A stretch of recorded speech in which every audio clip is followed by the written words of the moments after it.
నమస్తే, welcome to our channel. ఆంధ్రప్రదేశ్లో ఎన్నికల ముందు వాలంటీర్ల అంశం ఎంత చర్చనీయాంశం అయిందో మనందరికీ తెలిసిన విషయమే. అయితే వాలంటీర్లను అడ్డు పెట్టుకొని వైసీపీ లబ్ధి పొందాలని చూసింది. కానీ ఎన్నికల కమిషన్ ఆదేశాలతో వాలంటీర్లను ఎలక్షన్స్కి అయితే దూరంగా ఉంచిన పరిస్థితి మనం చూసాం. అయితే వాళ్ళతో రాజీనామా చేయించి మరి ఎలక్షన్ ప్రచారంలో వాడుకోవాలని చూసింది. అయితే కొంతమంది అయితే రాజీనామా చేసి మరి ప్రచారంలో పాల్గొన్న పరిస్థితి. మరి అయితే టీడీపీ గవర్నమెంట్ వచ్చాక ఒక్కొక్క వాలంటీర్లకు 10,000 జీతం ఇస్తానని చంద్రబాబు గారు అనౌన్స్ చేసిన వెంటనే కొంతమంది అయితే రాజీనామా చేయకుండా ఆగారు. అయితే ఇప్పుడు ఫైనల్గా ఎలక్షన్స్ అయిపోయిన తర్వాత ఎవరైతే రాజీనామా చేశారో వాళ్ళందరూ కూడా తల్ల పట్టుకుంటున్న పరిస్థితి అయితే కనిపిస్తోంది. ఇప్పుడు వాలంటీర్లకు రాజీనామా చెయ్యని వాళ్లకు శాలరీలు అందుతున్నాయని, అలాగే రాజీనామా చేసిన వాళ్ళకు జీతాలు అందట్లేదని లబోదిబోమని మొత్తుకుంటున్న పరిస్థితి.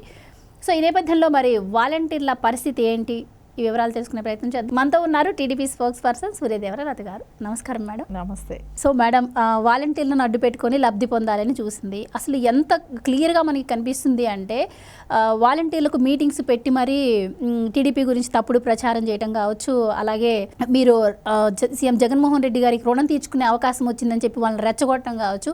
ఎట్టకేలకు పాపం కొంతమందిని మభ్యపెట్టి రాజీనామా అయితే చేయించింది వైసీపీ. ఇప్పుడు వాళ్ళ పరిస్థితి అగమ్య గోచరంగా తయారైందని చెప్పి న్యూస్ అయితే చూస్తూ ఉన్నాం.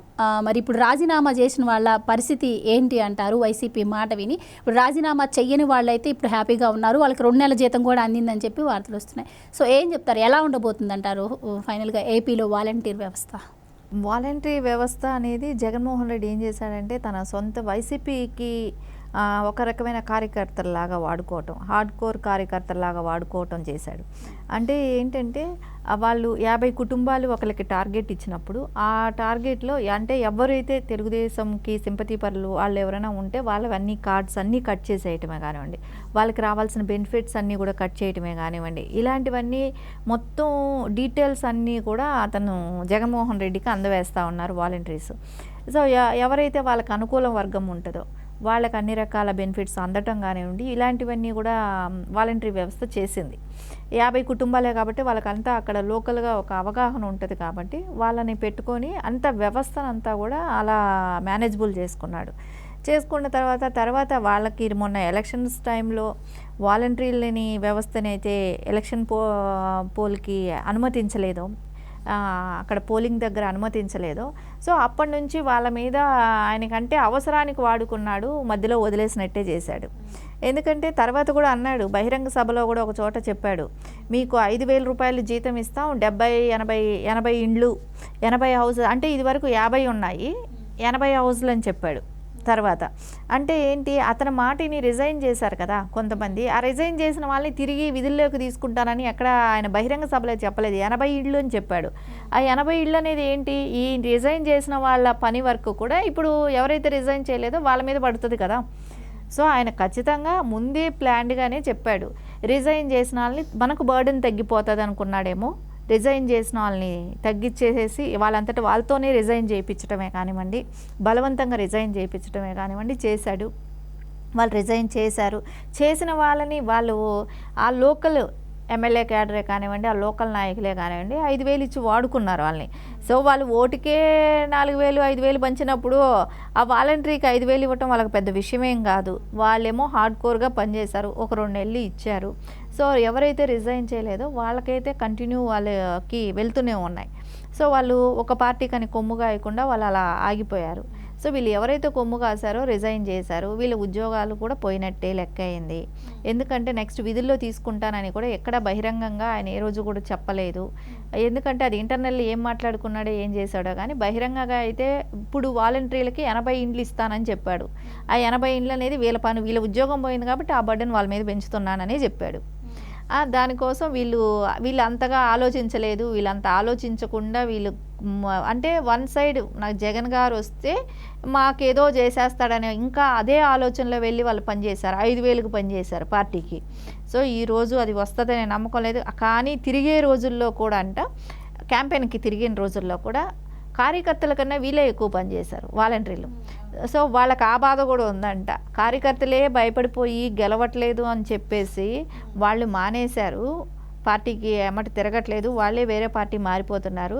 కానీ మనం వాలంటరీ వ్యవస్థల్లో ఉండి మనం రాజీనామా చేసి వచ్చి ఇక్కడ మనం పనిచేస్తున్నాం, మన ఫ్యూచర్ ఏంటనేది వాళ్ళకి అప్పుడే భయం కూడా స్టార్ట్ అయ్యింది. సరే ఇప్పుడు ఎలక్షన్స్ అయిపోయినాయి, ఎక్కడికెక్కడ వైసీపీ శిబిరాలకు కానీ అక్కడ, ఎందుకంటే ఎమ్మెల్యే క్యాండిడేట్లే మొహం చాటేస్తున్నారు, వాళ్ళే ఆ దేశం ఈ దేశం అని బారిపోతున్నారు. సో వాళ్ళు పాస్పోర్ట్లు కార్లలో పెట్టుకు తిరుగుతున్నారు. రేపు వాళ్ళ అధినాయకుడు లండన్ వెళ్ళిపోయాడు. సో ఇవన్నీ చూసినప్పుడు రిజైన్ చేసిన వాలంటరీ వాళ్ళకి ఎలా అనిపిస్తుంది? ఒక నారా చంద్రబాబు నాయుడు గారు 10,000 ఇస్తానన్నారు. సో అలాంటిది కూడా వాళ్ళు వదులుకొని జగన్మోహన్ రెడ్డి వాళ్ళ మాటలు విని వాళ్ళు రిజైన్ చేసిన దానికి వాళ్ళకి ఈరోజు నెక్స్ట్ వాళ్ళ పరిస్థితి ఏంటి? వాడుకొని వదిలేశాడు అనేదైతే వాళ్ళల్లో బాగా ఉంది. సో రేపు పొద్దున మనకు నారా చంద్రబాబు నాయుడు గారు సీఎం అయిన తర్వాత మా పరిస్థితి ఏంటి? మాకు ఉద్యోగం పోయినట్టే కదా, వాలంటరీ ఉద్యోగం కూడా 5,000 వస్తుంది, అది కూడా పోయినట్టే కదా అనేది వాళ్ళల్లో బాగా కనపడుతుంది. ఇప్పుడైతే ఎవరైతే వాలంటరీలుగా ఉన్నారో వాళ్ళకి ఇప్పటి వరకు 5,000 పడటమే జరుగుతుంది. నెక్స్ట్ నారా చంద్రబాబు నాయుడు గారు వచ్చినాక 10,000 రూపాయలు చేస్తానంటం కూడా జరిగింది. వాళ్ళల్లో చదువుకున్న వాళ్ళు విద్యావంతులు ఉన్నారు కాబట్టి వాళ్ళకి డిఎస్సిలో మూలాన వాళ్ళు రేపు ఎగ్జామ్స్ రాసుకొని వాళ్ళకి రేపు పొద్దున మంచి ఉద్యోగాలు వచ్చే అవకాశం కూడా ఉంది. ఎందుకంటే ఆయన బహిరంగ సభలో కూడా చెప్పారు, మీలో అర్హులైన వాళ్ళకందరికీ కూడా ఉద్యోగ అవకాశాలు కల్పిస్తానని చెప్పారు. కాబట్టి ఖచ్చితంగా వాళ్ళు ఇంకా బెటర్మెంట్ పొజిషన్కి వెళ్ళే అవకాశాలు ఉన్నాయి. వాళ్ళకి కూడా చెప్పారు, మీకు ఇప్పుడు వచ్చిన జీతం కన్నా 5-6 ఇంతల జీతం ఎక్స్ట్రా వచ్చేటట్టు అవకాశాలు నేను కల్పిస్తానని చెప్పారు. కాబట్టి ఖచ్చితంగా రేపు వాళ్ళకి అవకాశాలు వస్తాయి, రేపు ఫ్యూచర్ కూడా బాగుంటుంది వాళ్ళకి అనేది అనిపిస్తుంది. అయితే సీఎం జగన్మోహన్ రెడ్డి ఎన్నికల ముందు కూడా, అంటే నేను ఎప్పుడైతే మళ్ళీ సీఎం అవుతానో నా ఫస్ట్ సంతకం వాలంటీర్ వ్యవస్థ పైన అని చెప్పి ఆయన కూడా వాళ్ళు అట్రాక్ట్ చేసే ప్రయత్నం చేశారు. ఇటు మంత్రుల విషయానికి వస్తే మంత్రులు కూడా ఎక్కడికక్కడ మీటింగ్స్ పెట్టి ఇప్పుడు రాజీనామా చేసిన వాళ్ళు ఎవరైతే ఉంటారో వాళ్ళే మన పార్టీకి సంబంధించిన వాళ్ళకే మన ప్రభుత్వం వచ్చిన తర్వాత మళ్ళీ జాబ్ ఇవ్వడం జరుగుతుంది, మంచి బెనిఫిట్స్ ఇవ్వడం జరుగుతుంది, ఎవరైతే రాజీనామా చేయరో వాళ్ళు మన వాళ్ళు కాదు అని చెప్పారు. సో అందువల్ల చాలామంది భయపడి కూడా రాజీనామా చేసిన పరిస్థితి మనం చూసాము. ఇక చంద్రబాబు గారి విషయానికి వస్తే ఎవరైతే స్వచ్ఛందంగా పనిచేస్తారో వాళ్ళకి మా ప్రభుత్వం వచ్చిన తర్వాత 10,000 వేతనం ఉంటుంది, మీరు అన్నట్టు మంచి మంచి సాఫ్ట్వేర్ జాబుల్లో కూడా వాళ్ళు పెట్టిస్తామని కూడా చెప్పారు. సో ఇప్పటికైతే ఈ విషయం క్లియర్గా రాజీనామా చేసిన వాళ్ళ మైండ్కి ఎక్కుతున్న పరిస్థితి. సో ఇప్పటికైనా మరి ప్రజలకి, అంటే ఇంకొక పక్క కూటమి వేవ్ బాగా కనిపిస్తూ ఉంది. సో వీళ్ళలో టెన్షన్ స్టార్ట్ అయింది.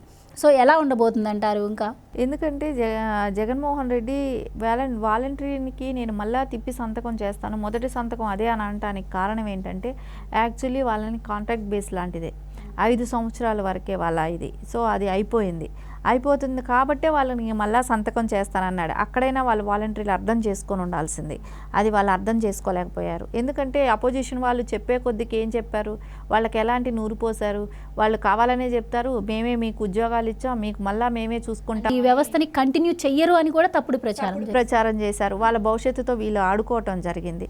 సో నారా చంద్రబాబు నాయుడు గారు ఏం చెప్పారు, మీకు 10,000 వేతనం ఇస్తాము, మీకు మళ్ళా మెగా డిఎస్సిలో మీకు అవకాశాలు కల్పిస్తాము అని అన్నారు. మొదటి సంతకం దేని మీద పెడతానన్నారు, మెగా డిఎస్సి మీద మొదటి సంతకం అని అన్నారు. అప్పుడు ఎవరికి ఉద్యోగాలు, ఇప్పుడు వాలంటరీ ఉద్యోగం 5,000 రూపాయలు ఇంపార్టెంట్ అనుకుంటారా? 10,000 ఆల్రెడీ తీసుకుంటూ ఆ నెక్స్ట్ గవర్నమెంట్లో వచ్చినప్పుడు తీసుకుంటూ వాళ్ళల్లో అర్హులైన వాళ్ళకి ఇంకా మంచి ఉద్యోగాలు వచ్చేది దాన్ని అవసరం అనుకుంటారా? ఏది ఇంపార్టెంట్ అని అనిపించినప్పుడు ఖచ్చితంగా వాళ్ళకి అర్హులైన వాళ్ళకి ఇంకా మంచి ఉద్యోగాల అవకాశాలు కల్పించాల్సిన అవసరం ఉంది. 10,000 5,000 ఎలాగో సరిపోదు కాబట్టి ఇంకా 10,000 వస్తుందంటే అది కూడా వాళ్ళకి హ్యాపీ అనే విషయమే. కానీ ఇది తప్పుదారి పట్టించాడు వాలంటీర్లని తప్పుదారి పట్టించి వాళ్ళ జీవితాలతో ఆడుకున్నట్టే అనిపించింది ఇక్కడ మనకు జగన్మోహన్ రెడ్డి. సో ఇప్పుడు అర్థం చేసుకునే లాభం ఏంటి, ఇప్పుడు తెలుసుకున్న మూలాన లాభం ఏంటి? కానీ బెటర్ ఇంకా కొంతమంది నిలబడ్డారు, వాళ్ళు రేపు పొద్దున వాళ్ళ ఫ్యూచరు. కాకపోతే ఇప్పుడు రిజైన్ చేసిన వాళ్ళైనా కూడా వాళ్ళలో చదువుకున్న విద్యావంతులు ఉంటే వాళ్ళు కూడా మెగా డిఎస్సికి రేపు పొద్దున అప్లికేషన్స్ వేసుకోవచ్చు, ఎగ్జామ్స్ రాయొచ్చు. దాన్ని ఎవరు కట్టడి చేసేది ఏముండదు. ఎవరికి అవకాశాలు ఉన్నప్పుడు వాళ్ళకందరికీ వస్తాయి. కాబట్టి ఖచ్చితంగా అలాంటివి మెగా డిఎస్సి వస్తే అందరికీ ఉద్యోగాలు వస్తాయి అనేది దాని మీద వాళ్ళ అవకాశాలని ట్రై చేసుకోవచ్చు. Right madam, thank you so much. Thank you.